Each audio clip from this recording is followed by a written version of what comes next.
Final hour of the show, and it's our pleasure to welcome in from the Washington Post, Sam Fortier. Sam, what's up, bro? I'm doing well, man. Thanks for having me. Absolutely. Time to take the text chat to the radio. We were texting back and forth on all kinds of football stuff this weekend. I've actually fleshed out my thoughts. They're just not random bullets that are darts getting thrown at you. So I'm going to sound a lot more coherent, I think, here on the radio, which, I think is a good thing. Yeah, low bar, but I'm ready. So let's start with the thing that we were talking about first, which is the S2 test. So the S2 cognition test has gotten a lot of run basically the last 2 weeks. Your colleague Nikki Javala wrote about it earlier in the offseason. The Athletic has done a bunch of stories on it. And the initial story that got a lot of run was C.J. Stroud had a very poor score. That's now been contested by the folks at S2, or at least as much as they can without crossing the non-disclosure lines. But I think what they said was really important. And where I kind of fall on this is a really good score tells me something. A really bad score I'm willing to ignore if everything else doesn't match up, because you could be tired, you could be groggy, you could be whatever. You could just have a bad hour where you're not focused and locked in and score really poorly on this test that's supposed to measure decision making and things like that. In the same way that if you can't actually lift 300 pounds, you can't just go lift 300 pounds. I can't go score a 93 if I'm not capable of scoring a 93. That's kind of where I fall on it as being a fairly significant part of the evaluation. Where do you come down as someone who's also studied this, and you've been working on a lot of other metric stuff too that's way off the radar for most folks who are breaking down the draft? Yeah, I think we should probably start with a definition of what this test is. The S2 cognition test, it's like 30, 45 minutes. You're sitting down at a computer and it's saying things like, click the blue square, but then like the word blue is in yellow. It's testing your reaction time.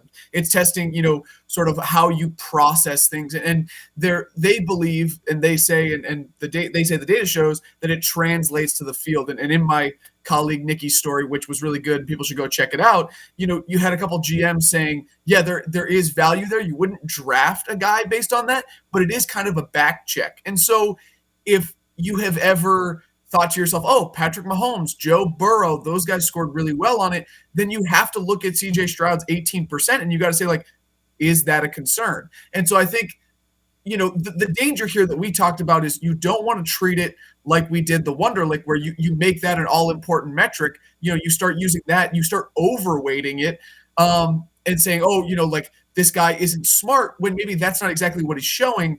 And you got to say, hey, like, how does this fit into our evaluation puzzle?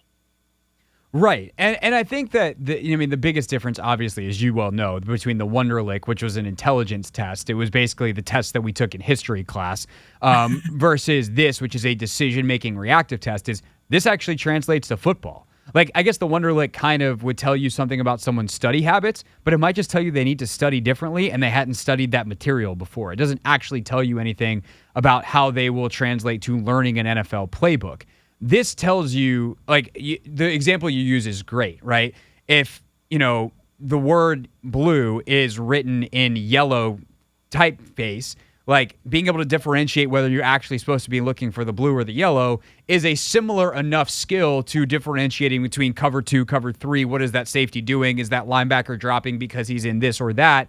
And then also, what do you do with that information, right? Because that's something else that it measures, is kind of those if this, then that. And that is what quarterbacking is at its most fundamental level. It is what playing wide receiver is, where you have to bend routes. Playing safety is where you have to decide, like, okay, this is the route concept coming at me. And to me, it's no surprise that those three positions have done traditionally in the last 20 years that they've been doing this the best on that test, because it actually, to me, translates in a very real way. So one of the most interesting components to this discussion to me is Bruce Feldman of The Athletic, the college football writer, wrote a great story over the weekend. Had him on yesterday to talk about it. Oh, yeah, let's go. There you go. So, I texted a couple of scouts that I know after that, because I wanted to see, Bruce wrote, for anyone who wasn't listening yesterday, that basically he talked to a scout. The thing that stood out to me most was one of the scouts that he talked to said, I did not see the trouble processing show up on his tape, which is really interesting because the S2 cognition test is implying he should have trouble with disguised coverages. He should, be a delayed processor, decision maker, things like that. But the scouts said the tape doesn't match that. And so that is, to me, like the crux of this whole thing. And that's the most interesting part, because if you're the Texans or the Cardinals, or not the Cardinals, but whomever is going to pick him, that's something that you need to vet. And I talked to a couple scouts that I know, and they said, yeah, we saw that we did not see that processing either, the processing problems either. So that is going to put a GM in a fascinating position of, this test is telling me that this guy might have more trouble. Maybe they weren't seeing a ton of disguised looks. Maybe they weren't seeing a ton of rolls or things like that. And so you have to decide as a GM, how worried am I about this, and can he overcome it? And I think the other point, if I can keep rambling, that one of the scouts brought up to me was, go right ahead. Their biggest problem was, like, his receiving core that CJ Stroud had. It's nuts. Is the best receiving core he will ever work with, bar none. Marvin Harrison Jr., JSN, Chris Olave last year. Right. Just to be clear, if they imported that receiving class to the NFL, that is the best NFL receiving class he will ever face or ever work with, and he got to do it against Big Ten defenses. Right. And if your concern with him is, maybe he doesn't create, off script like these other quarterbacks do, if that's one of the weaknesses of his game, and then he has to make every throw, from the pocket, if he has to do that and you don't have as good a receiving core, okay, then that's a problem that translates to the NFL. And, how does that factor in with S2? I think those are all components that we're talking about here. Sam Fortier, Washington Post with us. So 2 things on the back of that. One thing that was in Bruce's story that was also super interesting is one of the scouts, and I think it was a quarterback's coach, was like, I wish I had seen that secondary playmaking like I did in the Georgia game more often. But part of the problem and the difficulty of evaluating him is he never had to do that because the receivers were open all the time because he had like 3 first-round NFL dudes running around like crazy against anyone not named Devin Witherspoon.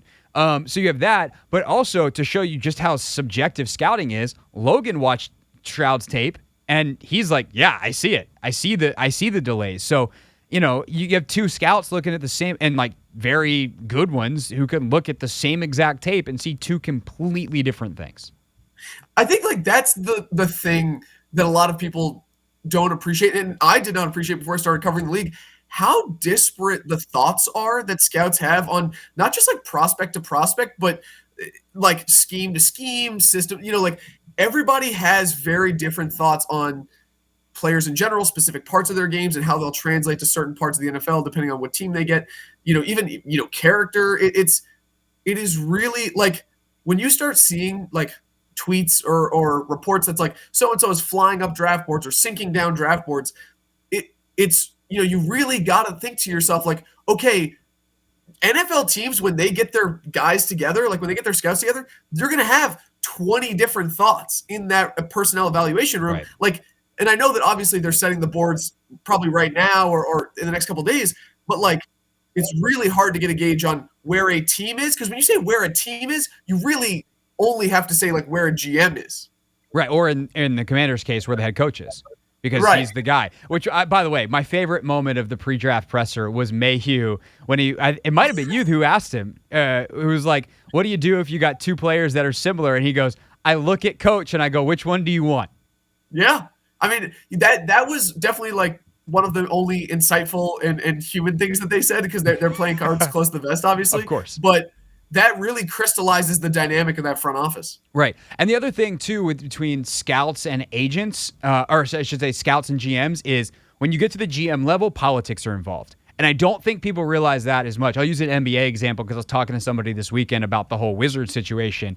And it's like, well, why would the Sixers trade Tyrese Maxey and here? Well, it's like because Joel Embiid and Bradley Beal are super tight. And if Joel wants Brad, then maybe the Wizards wind up getting Tyrese Maxey, even though no sane GM on basketball standards would, at this point in their careers, trade Bradley Beal for Tyrese Maxey or Tyrese Maxey for Bradley Beal. But like those kinds of things happen. Do you not want to tick off an agent? And I don't think that happens a ton in like the first round, but like guys definitely do favors. I would say probably sometimes in the league, perhaps later in drafts, but certainly in the media. And I think that is something to keep in mind for fans when they consume all this draft stuff is, if you're doing a 3-round mock draft and you're someone at ESPN or one of these big shops, play a Bleacher Report or whoever that like really shapes, and that's your thing, right? Not someone in your position on a beat who might do a mock draft, but someone who's like doing 5 or 6 of them over the course of January to April. You might throw a guy a bone in a 3rd-round pick where you don't even have to write the paragraph to do a favor for an agent to get their guy some 3rd-round love that scouts really don't have until the 5th or 6th. Like, those things happen. We can be adults about them and realize that that's just a part of the gig. Now, how much is that happening in first rounds? I do think like probably some 2nd-round guys maybe get a little bit of love, and then it's like, oh my God, he dropped. And it's like, well, he never was actually that high in the first place. The agent just had the ear of the right guys at the right networks, and it seemed like he was going to be a late 1st-round pick.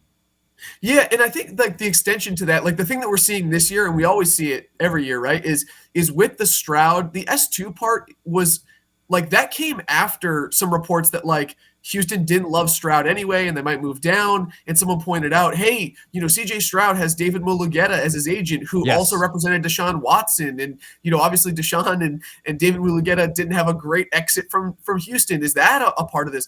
And I think the answer is, and you can watch the big national newsbreakers or you can talk to people around the league, like, I think there's a lot of smoke and people are not sure how much fire is there. I think people really don't know what the Texans are going to do. And like, if they, is this a gambit, to get someone to move up? Is this, do they really not like Stroud? Everybody wants like the truth. They want to know the thing. They want to know what's up. And I totally get that. But I think that right now, the answer is we don't know. Right. No. We'll get our best guess, by the way. They call this a horizontal tease in the business, Sam, because tomorrow in this time, my guy Landry Locker is going to join us from 610 Sports in Houston. So 24 hours from now, we'll be talking to Landry from Houston. Horizontal tease, vertical tease within the show. 15 minutes, I'm going to talk about Ime Udoka. Sam Fortier is with us right now for a few more minutes here on the Team 980. All right, Logan and I did, and I just in general have spent way too much time on ESPN's new mock draft simulator over the last 72 hours. But the thing that I find interesting is basically every situation that I'm faced with when I'm on the board at 16 makes me want to trade down.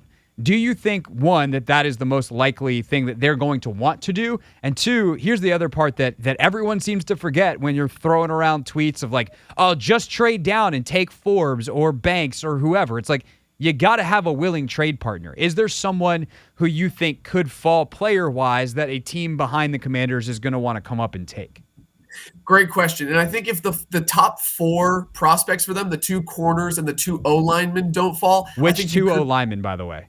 I would say Skoronski and Paris Johnson. Okay. That would be my 2. But some people have Darnell Wright. Some people have whoever. Right. And I think if they do stay at 16 and Darnell Wright's there, I think they could take him. Like, sure. I think that there's a total path to them, loving him.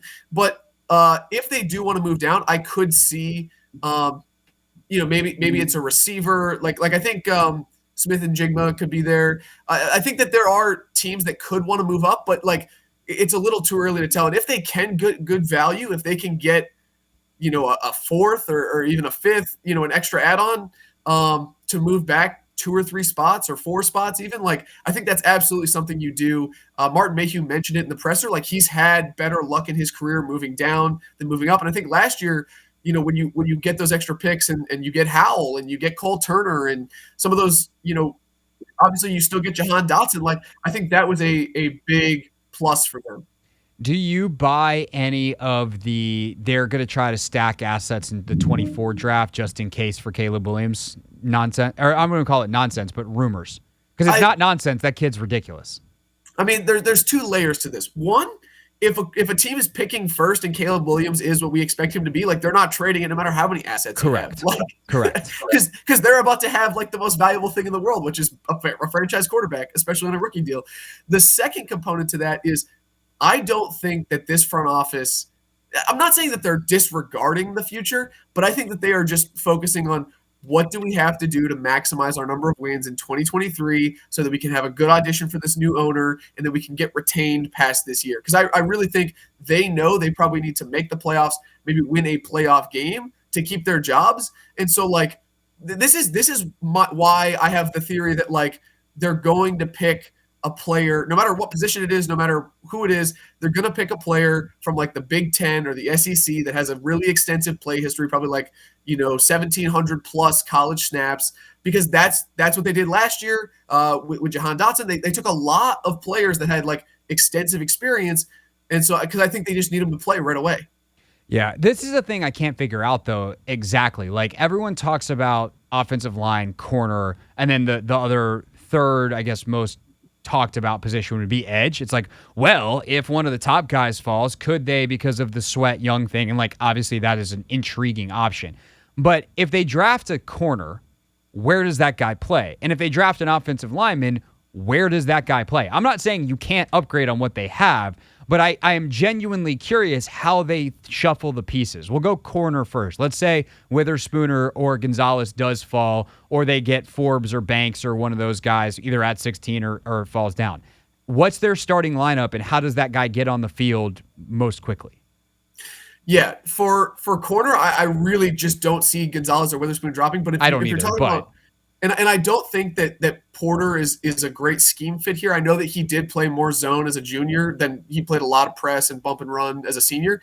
But I think Forbes and Banks would make more sense. They're probably more Banks just because Forbes is so skinny. But I mean Banks, like I think that you could move Kendall Fuller into the slot. I think that that could make sense.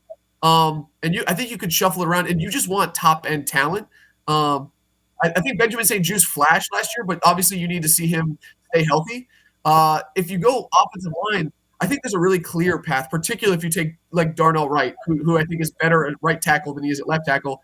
You put Wright at right tackle, you can move Wiley to right guard, you move Cosby to left guard, and you keep Leno and Nick Gates as your center, or you draft a center. I think that would be a totally feasible starting lineup. And the other component that I would say here is if they don't go those two positions, I wouldn't be if Bijan Robinson is there, I could see them taking him, and I could see them taking a tight end. I would say my top four positions in terms of likelihood are probably corner, O-line, running back if Bijan's there, and tight end. That is interesting and is enough to start a fire on the internet if we really want to. Sam Fortier, Washington Post with us. So the offensive line one to me is actually, yeah, I agree with you. It's obvious. It's just they have not really put that out there. Maybe it's because they don't want to tick off Wiley if they don't have to, but I'd have to imagine when they signed him, they were like, look, man, if this falls, you played some guard and we're gonna move you. I'd have to think that's the case. But that one makes sense to me, and I think their offensive line is significantly better that way.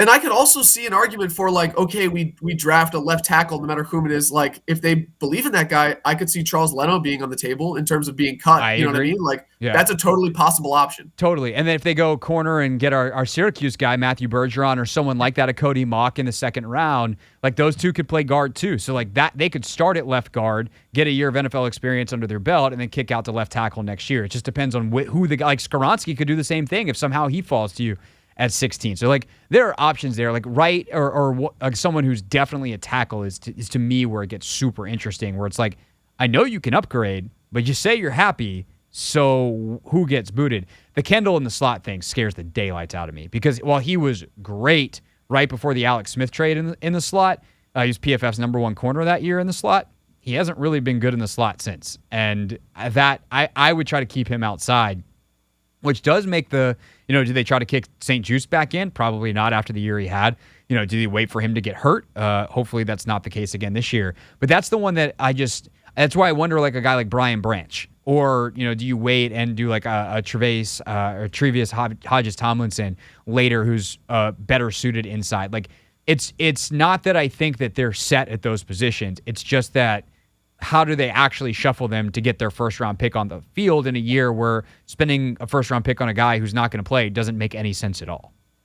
Yeah, I think that's a totally fair point. And I should go back and amend that because I absolutely think safety is ahead of – is like the third likeliest position. I just totally forgot about Branch. I think that's a really great point. And if Hodges Tomlinson – like I was talking to a personnel guy the other day. If Hodges Tomlinson were like 2 inches taller, they were like – he might be like my favorite corner in the draft, just like because of the way that he plays and like I think he does all the right things. He's just a little undersized. But no, you're right. I mean, they would have to figure out because I don't think you're putting BSJ in there. Maybe you say, hey, Banks, like can you go in there and play? Like you're very quick. Forbes inside just does not feel tenable at 166 pounds. No, but with the run responsibilities that modern day nickel players have, no shot. Like right. he tries, but in the NFL, you need a lot more than try. Right, exactly. It's tough, but yeah, I would say Branch would make sense for that exact reason, right? Because it's like, okay, we're gonna have him as our Buffalo nickel. We're gonna go 3 safety sets. Like this dude can make plays. He can cover in the slot, but he can also like defend the run. So it's a really fascinating thing. And I would say one more component to this is Eric Bieniemy has a type of his offensive linemen, right? Like they all pretty much fit like 6'4", 6'5" in terms of guards, tackles, between 304 and 321. Nick Gates is bigger than both of his centers that he had in Kansas City. And if they went after a bigger prospect, like say an Osiris Torrance or a Darnell Wright, like is that telling us something about the offensive line that they want to build here? Because obviously in Kansas City, they had a pass blocking line, one of the best in the league. Are they trying to take a different approach here? That's super interesting, too. I also think there's a great chance, like 3rd, 4th round, that there's a couple of centers that are super intriguing. Your Luke Whipplers, your Joe Tippmans, all those types of guys that are certainly going to be in play. All right, last thing for Sam Fortier on the way out here. Of course, read his work, WashingtonPost.com/sports. You spent a lot of time kind of doing some behind-the-scenes draft work. I know you're working on a big piece. You don't need to talk about that until it's out. But as you've kind of gone through this process of talking to folks in the scouting space, talking to coaches, talking to folks in the workout space, you already had one piece come out from Exos where a lot of the top draft prospects. Oh damn! I literally had an Exos shirt on yesterday. That would have been good. But Exos, where a lot of the top draft prospects work out in preparation for the combine, and then go back as veterans and continue to hone their crafts. What's kind of the thing that you've learned / changed your mind on, shifted on the most this offseason, talking to your group of people leading up to this draft? Wow. Well, not to do a shameless plug on the radio, but 3, 2, 1, go. This is called a horizontal pitch or whatever you said earlier. There is a new evolving study in terms of body composition, in terms of, what is the right weight for a player to be at and what can they sustain. I got a story on it coming out tomorrow morning in the Post. And I really like whenever you hear someone pitching something, right, you always got to be skeptical. Okay, like what's the angle here? But, I spent 2 months thinking about this, talking to people on the record, off the record. And like, I'm a believer in a new metric that is gaining traction in the NFL in terms of how does this help us identify talent? How does this help us mitigate injury? Yeah, considering I know what the metric is because we talked about it, I'm excited, and I also can't wait to read the story because while we talked about it, I don't know what everyone in the story said because that's how stories work. So I will be reading that. Everyone can check that out tomorrow morning, either when they throw the newspaper at your front door or at WashingtonPost.com/sports. Sam, always good to talk, my friend. Thanks for coming on the show, and we'll do it again soon. For sure. Thank you for having me, man. I always appreciate it. This is The Hoffman Show on the Team 980 and the Odyssey app.